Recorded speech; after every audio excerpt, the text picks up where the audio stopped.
Welcome to This Is Me, and also Cooking with Diane. And I am here today with my son, Hassan.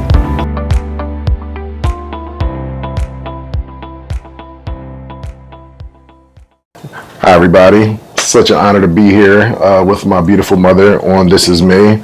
I'm so happy to be cooking with Diane today. So my name is Rasan. I work in the restaurant industry. I'm a hospitality manager for front of house.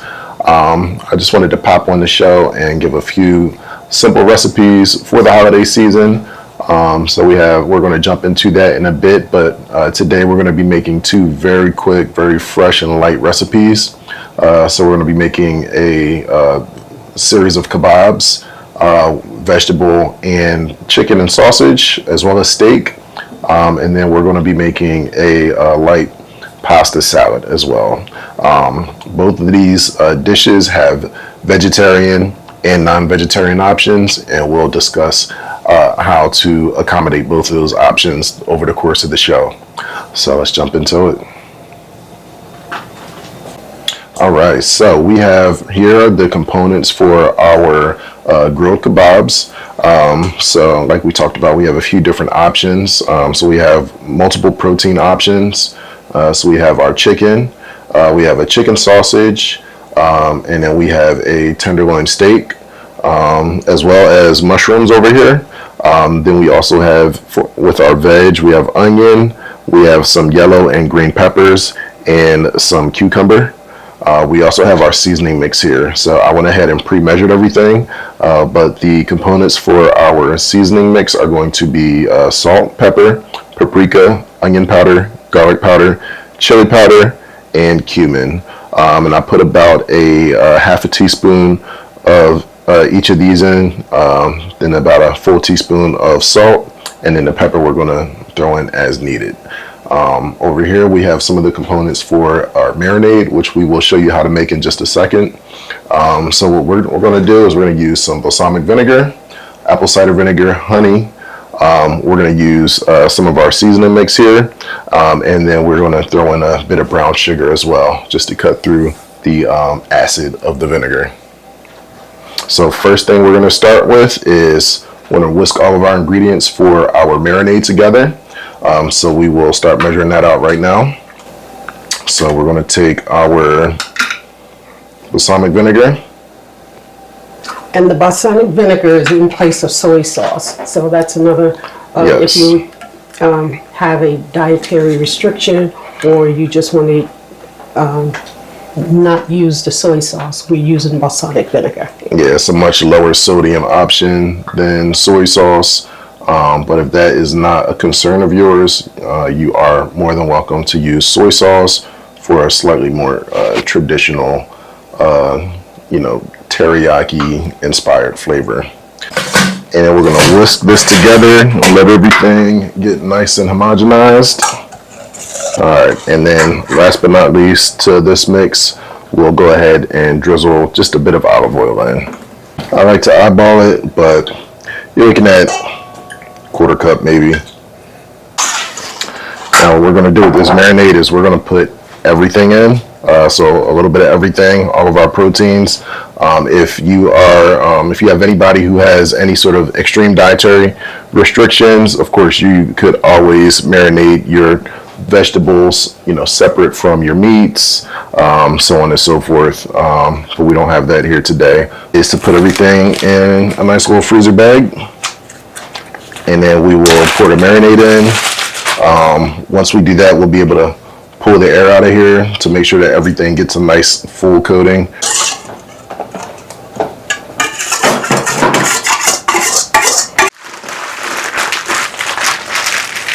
All right, and the last three things that I added to my bag here are going to be some black pepper, some red pepper flakes, and a splash of rice vinegar.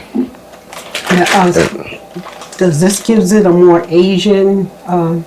Yes, I think the rice vinegar is going to give it a bit more of that like teriyaki flavor, especially with us not having like the soy sauce in there. Black pepper, just black pepper, and then the red pepper flakes are going to give it a nice little zing, a nice little bit of spice. So our next dish that my son is going to be preparing is an easy pasta salad. So I'm going to let him tell you about the ingredients. All right, so yeah, like my mother said, we are going to be making just a very simple, easy pasta salad. It's just a nice light option.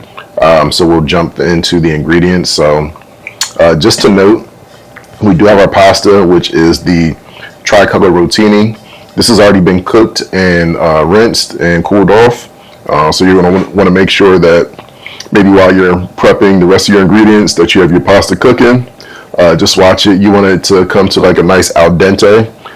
You want to make sure it doesn't get too soft because it is going to be sitting in our vinaigrette sauce by the end of it. So we have our tricolor rotini. We have some peppercini peppers over here. We have our cheese mix. This is just some sharp cheddar and Colby Jack cheese. We also have some of those cucumbers. Right here is our meat mix. So this is going to be pepperoni and hard salami. And then our last cheese in the mix is going to be the mozzarella. So this is the mozzarella balls soaked in water. Over here, just as some finishers, we have some capers just to add a nice little salty punch. You can also sub these with black olives or any olives of your choice, depending on your preference.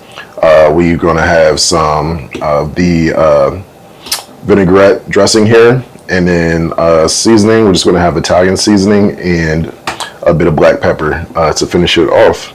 So this recipe is super simple. You get a big bowl, you dump everything in, you mix it all up, and then you enjoy. And at this point, if you would rather a vegetarian option, you can stop here. There's a lot of different ways you can take this salad. One of the things I really like about pasta salad is it's super customizable. So if you want to add in some green or red peppers, you can do that. You can really have fun with it and, take the dish and make it your own. The recipe I'm giving you is one that has worked for me and my family very well over the years. Hopefully it'll do the same for you and yours. But we are going to jump into, so what I'll do is I'll finish this off with the sauce so you can see the vegetarian version, and then we'll add our pepperoni and our salami in last. Other options with a dish like this, you could drizzle a little extra olive oil on there. You can take a lemon, squeeze some lemon juice on there. There's a lot of different directions that you can go with the dish. For today's purposes, we're going to keep it simple, and then we're just going to mix everything up. And I didn't add any salt to this because between the vinaigrette and the capers, as well as the pepperoncinis, you're going to get plenty of that like briny flavor with the salad. But again, everybody can season to taste. So if you like yours a little more salty, you can do that. But my suggestion would be to try the recipe as is and then season the taste from there. All right. And that's our pasta salad done. In theory, you can serve this as is. I would recommend throwing this in the fridge for about 30 to 45 minutes at least, just to let it get a nice chill on it. It's going to really let the flavor of the your sauce and everything really absorb into the noodles. That mozzarella is also a great flavor absorber, so those flavors will homogenize over that time, and it's really going to taste really, really good. So this is our easy pasta salad done. As I said, if you would rather a meat option, simply add in your salami, your pepperoni, throw those in there. You'll toss them in a mix, and you'll be off to the races. So this is another super simple Labor Day, holiday, just summertime recipe that you can do. This one is very quick.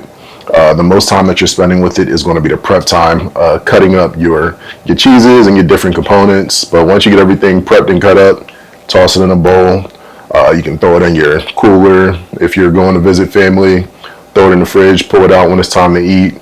And the good thing about this is you can always take another box of pasta, cook yourself some, keep that on the side. That's true. So that's our pasta salad done. So, Rasan, the kebabs have been marinating in the sauce. So what's next? All right, so next up, we are going to make our glaze that we're going to brush over our marinades towards the end of their cooking process. So this is just going to be a nice little sweet and tangy sauce. It's going to have a lot of similar flavors that the marinade has. But yeah, it's just something that's going to add that nice little final punch at the end of it. So we're going to go ahead and get the components of our sauce together now. So we essentially have some more of the balsamic vinegar, or if you want a more traditional sauce, you can use the soy sauce. We have some honey, some rice wine vinegar, hoisin. We have some sweet chili sauce, and then we have our mix of seasonings over here. So everybody's palate's a little different, but I really like the combination of red pepper flakes, chili powder, cumin, paprika, garlic and onion powder. We also do have some fresh cloves of garlic here that we're gonna press in there. So we're just gonna have like some raw garlic, and we just have like a little dash of that garlic powder just to kind of really kick that garlic up a notch. So all of our liquids are going to be pretty straightforward. So each of these, I'm going to add a third cup of the vinegars and the honey. I'm going to add a full tablespoon of the hoisin sauce, and we're going to add about 3 tablespoons or so of the sweet chili sauce. Okay. As far as our seasonings, the chili powder and the cumin, we're going to add about a half a teaspoon, just because those are really strong. Everything else we're going to add about a teaspoon of, and then the crushed red pepper, we're just going to sprinkle that in to taste. And one last thing that I like to add into mine, it is optional because we do have the honey, but I like my sauce a little bit sweeter. So we're going to add just under a quarter cup of brown sugar into the mix as well. So we'll go ahead and get started mixing all of these things together now. So in goes the brown sugar, balsamic vinegar,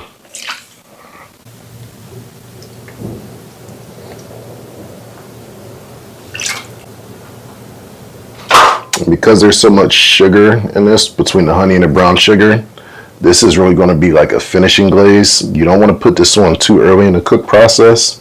That sugar will caramelize and it will throw off the flavor. So you really want to save this sauce for the last like 1 to 2 minutes of your cook process.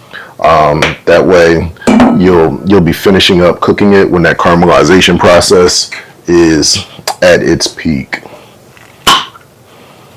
That's a very good tip, because sometimes you don't really realize how the sugar in the sauce can actually start burning, actually. Yeah, that's one of those things. I see that a lot with especially folks who aren't used to maybe cooking with sauces. Like you see it all the time at the barbecues, where folks like to brush that barbecue sauce on their burgers and hot dogs, but if they do it a little too soon, and now everything's a little extra black.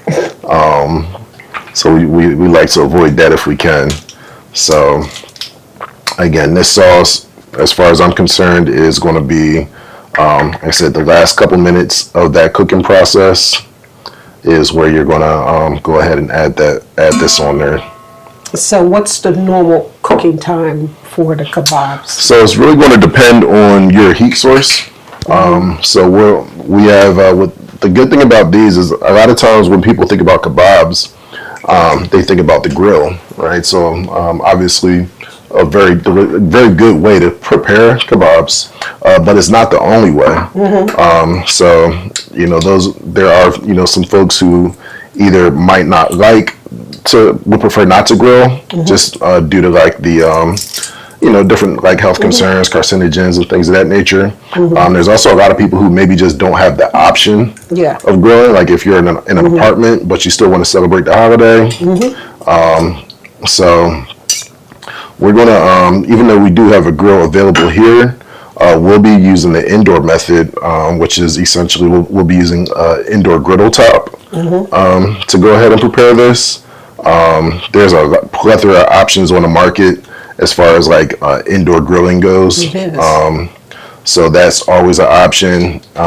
If you have like a gas burner, there's a lot of stovetop like grills and griddles that you can purchase, which really open up a lot of horizons as far as your cooking is concerned.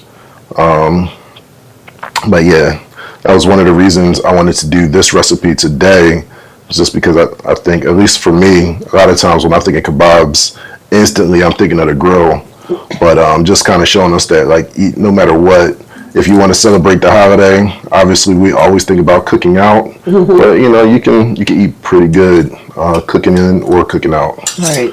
So that was kind of the point of these two recipes. Is these are things that are going to work for just about everybody, no matter what your situation is.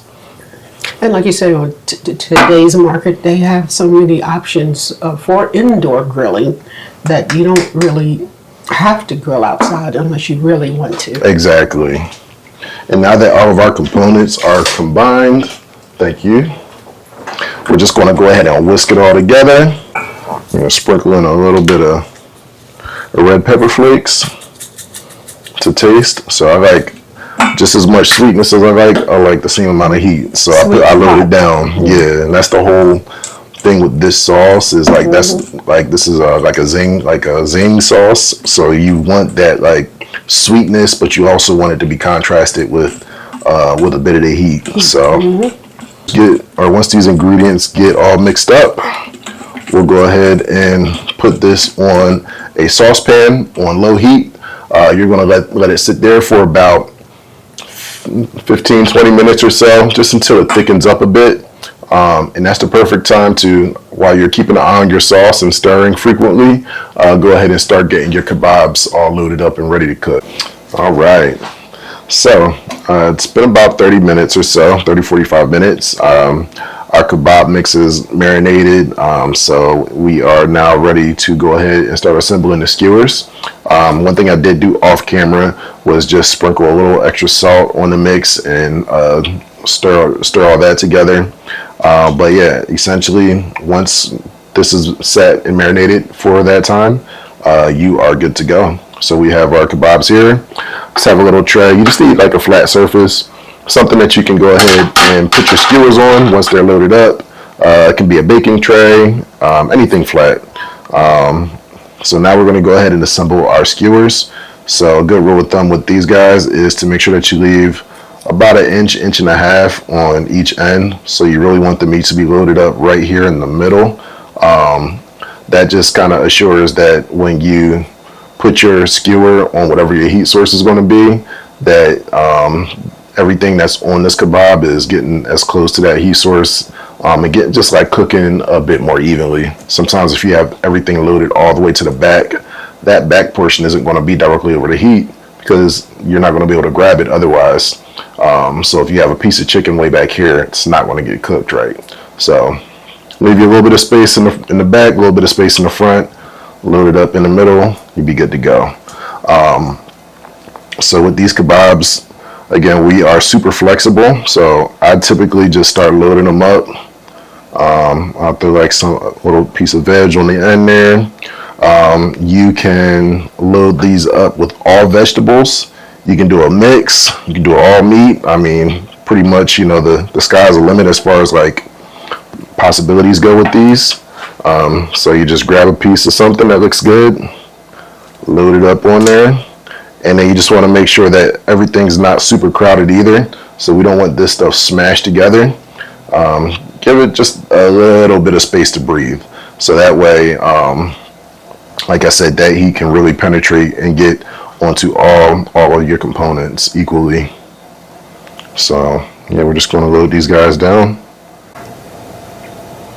All right, so now we have a few of our kebabs ready. First batch is ready to go ahead and get on the griddle. So what we did is we went ahead and skewered those up just like we talked about.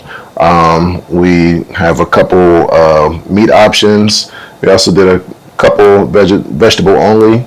again, if you do have vegans or anybody who has, certain sensitivities to meat or anything like that, you could always go ahead and take all your veg and marinate those separately in a separate batch. Cook those up first. Make sure that everybody's taken care of.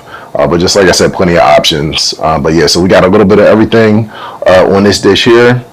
So we're going to go ahead and drop these on the griddle, sear them up, let them get nice and cooked up. And when we come back, we should have the finished product ready to go.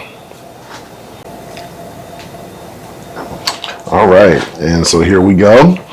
We have our finished product here.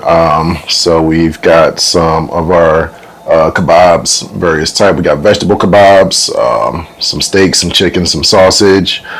We have our pasta salad. Right now, in its current form, it's vegetarian. We do have our pepperoni and salami that we can choose to mix in at any point in time if we want to go ahead and add a little bit of extra protein in there. But again, two simple, fairly quick dishes to make for the holiday time. I think that it's something that typically will sit a little bit lighter than your typical hamburger, hot dog, type of meal. But still very much within the spirit of the holiday cookout season. Certainly is. And I just like to say, you did such a wonderful job, Rasan. And everything looks good and tastes good. And I couldn't be any better, if you was on a grill and you did it inside. So I'm very proud of you. Thank you. It's been a pleasure cooking with your mom. Yeah, you did a wonderful job, and thank you. Yeah, thank absolutely. you for coming here, coming on the show. And of course. Yeah, and it brought back memories. Cooking in the kitchen. Yes. Many good memories. Holidays, the holidays and things like that. So this was really fun. I really enjoyed it. And even just coming up with some of the different variations and things of that nature. Yeah, it was a good time. But I know that we got some delicious looking food here. Yes, we do. And we're going to dig into it. And until next time, I'm Diane Allen. I'm Rasan Allen. And this is us.